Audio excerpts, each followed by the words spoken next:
Hello friends, இன்றைக்கி நாம் பீக்கிங்காக வச்சுட்டு வடை எப்படி செய்கிறதா பார்க்க போகிறோம். இப்போது ஃபர்ஸ்ட்டு பீக்கிங்காவோட தோல் வந்துட்டு உரித்து எடுத்துக்கலாம் பீலர் வச்சு. இப்போது இந்த பீக்கிங்காவை நல்லா துருவி எடுத்துக்கலாம்.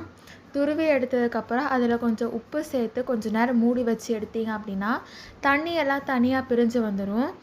இப்போது இதை எடுத்துகிட்டு இதில் கடலை மாவு, அரிசி மாவு போட்டு நல்லா பிணைஞ்சு எடுத்துக்கலாம். அதே மாதிரி கட் பண்ணி வச்ச வெங்காயமும் பச்சை மிளகாவும் சேர்த்து மறுபடியும் பிணைஞ்சிக்கலாம். அதே மாதிரி மிளகாய்த்தூள், மஞ்சள் தூள், அப்புறம் கொஞ்சமாக பேக்கிங் சோடா, ஒரு சின்ன பிஞ்ச் தான் போடணும்.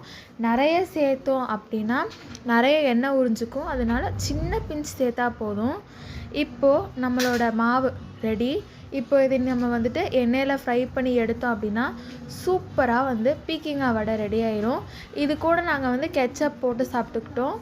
நீங்கள் உங்களுக்கு எந்த மாதிரி பிடிச்சிருக்கோ அதை நீங்கள் சைடில் வச்சுட்டு அதை தொட்டு சாப்பிட்டுக்கலாம். இந்த வீடியோ உங்களுக்கு பிடிச்சிருக்குன்னு நம்புகிறேன். இந்த மாதிரி குழந்தைங்களுக்கு நல்லா டிஃப்ரெண்ட்டாக பீக்கிங்காக வச்சு ஏதாவது ட்ரை பண்ணுங்கள், பொரியல் மாதிரி போரிங்காக செய்யாமல். ஸோ இது கண்டிப்பாக யூஸ்ஃபுல்லாக இருந்திருக்கும்னு நம்புகிறேன். நம்ம வீடியோவை மறக்காமல் லைக் பண்ணி, ஷேர் பண்ணி, சப்ஸ்கிரைப் பண்ணுங்கள். இதை மறக்காமல் நீங்களும் கண்டிப்பாக ட்ரை பண்ணி பார்த்துட்டு எப்படி இருக்குன்னு கமெண்ட் பண்ணுங்கள். இன்னொரு வீடியோவில் சந்திக்கலாம். அது வரைக்கும் டாடா, பாய்.